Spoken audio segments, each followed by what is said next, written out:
We're going to take a little break. I'm going to get that image out of my head, and when we come back, more with Hugh Jackman, so stick around.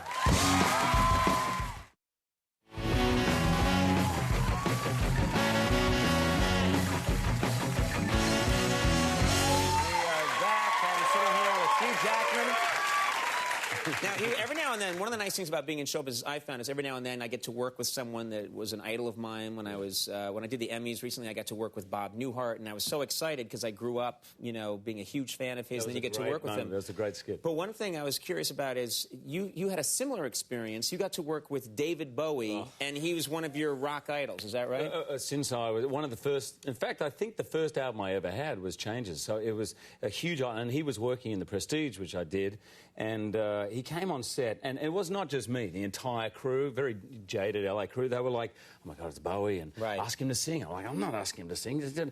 Anyway, everyone was on edge, and I actually became, I thought, really good friends with him, and I sat down in between take, and after 2 days, he's a very nice guy.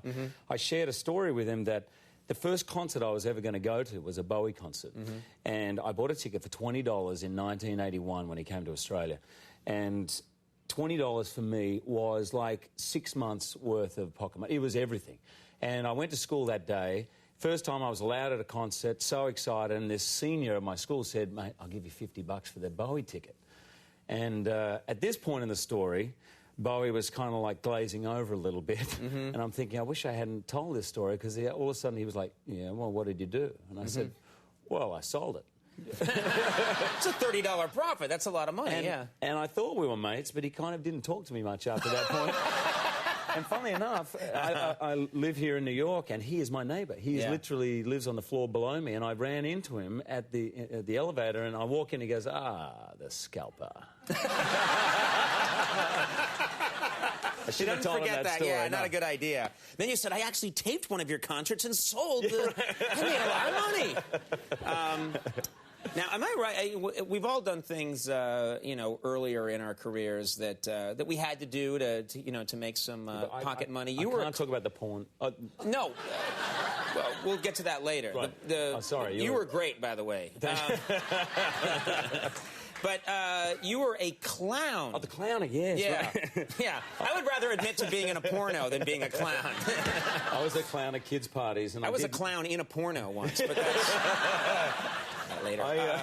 But you were a clown that entertained at children's parties? Yes, at mainly 3-, 4-, 5-year-old parties, because if you ever want some extra money, 3-year-old, 4-year-old parties are easy. You just put the wig on, dance around, they're happy. And basically, the clown, I don't know if it's like the same here, but in Australia, you are just hired in order to keep the kids company while all the adults drink. Right. So they just want to know the kids are over there for an hour. So I graduated to a 6-year-old birthday party. I said, yeah, how hard can it be? And about 10 minutes in, I really didn't know much. I knew how to juggle. I did this thing with eggs, and I smashed eggs. And about 10 minutes in, this kid stands up and goes, Mummy, this clown is crap.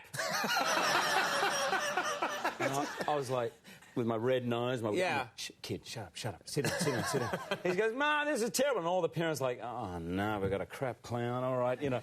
And so I just, as I said, I did this thing with eggs, and I pulled out the dozen eggs that I had in my bag there of not many tricks. And I said, well, kid, do you want to just throw some eggs at me? And they were like, yeah, cool. So I just ran around the garden while they threw eggs at me. It worked. And all the parents are like, oh, he's all right. He's all right. That guy's good. He's good. I know that guy. Let's talk about The Fountain. This is the movie that's out currently, and this is an interesting movie. Rachel Weisz was here the other day, and we were talking about it. It's got an interesting storyline because you essentially play the same characters, but over a long period of time, really. About 1,000 years. 1,000 years. Yeah. And because of the nature of the role, you had to go through a lot of physical transformations. You had to look very different in different parts of the movie. We kind of shot 3 movies in one. And even though I'm the same character, the idea is you follow this love story through 3 different time periods. It's a little trippy, but when you see it, you'll get it. But at one point, I'm a Spanish conquistador. Another point, in present day, I'm a neuroscientist. And then I'm 500 years in the future, floating through space in this spaceship. And for that, I had to shave my head, in fact, shave my entire body. I'm not sure why, I just director said, do it, and I did it. You could always your ask. clothes off, sure. Yeah, sure. We're finding out that you'll just do pretty much anything. Yeah, basically. Throw eggs at me. Oh, shave my body. Sure. You got it. And then someone said, I'll pay you for it, and I was like, oh, this is perfect. Great. But anyway. Did you like having the shaved head? I've got to tell you, everyone in their life should shave their head and take a shower. It is the best feeling honestly, the best feeling in the world. I'm going to go do that right now. It really... Shave your head and take a shower because it feels good, I guess, right? Yeah, it looks ridiculous. I looked ridiculous. I mean, I used to be called P-head at school, right? And I thought that was a little unfair until I saw myself in this movie. And I was like, yeah, that's a good point. P-head. What's P-head because... small head, small right? head, yeah. And a fairly big body. Now, in Hollywood, traditionally, movie stars are meant to have small bodies and big heads. I have a massive piñata head and then like a dried Slim Jim body that trails off of it. Movie star. Yeah, I should get into movies. Yeah. Yeah. I see in the movies. Yeah. But I see myself in the fountain, and I'm sure you'll probably play a clip. Anyway, if I look like something out of Lord of the Rings. Yeah. I actually look absolutely ridiculous, but I felt great having a shower. All right, well, we have, I think it's all worth it for that 4-minute shower. And we have Brazilian. I got it to Brazil. I'm kidding. Oh, my God. I've seen the porno. You can't get anything by me. The clown with the Brazilian. We have a clip here. Settle down. It's Thanksgiving Day after. We have a clip here from the fountain, and I believe this is an earlier time period. This is the first time period of the movie where I'm a Spanish conquistador, and I've been sent out by the Queen, also played by Rachel Weisz, to find the Tree of Life, which they believed that the Mexicans had, the Tree of Life that's in the Bible. And so at this point, the odds are definitely stacked against me. Yes, you can tell. Let's take a look at this clip from the fountain.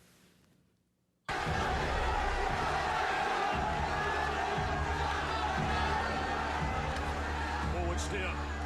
Retreat! No! Do not stop! No!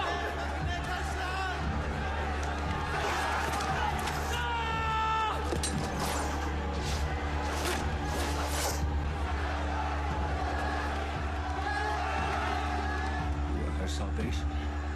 And through her command, we shall live forever. I will not die. Not here. Not now. Yes. That's such a quintessential movie scene, you know what I mean? Like a period piece like that. And be a conquistador, that's very cool. And hairy. Yeah, exactly, yeah.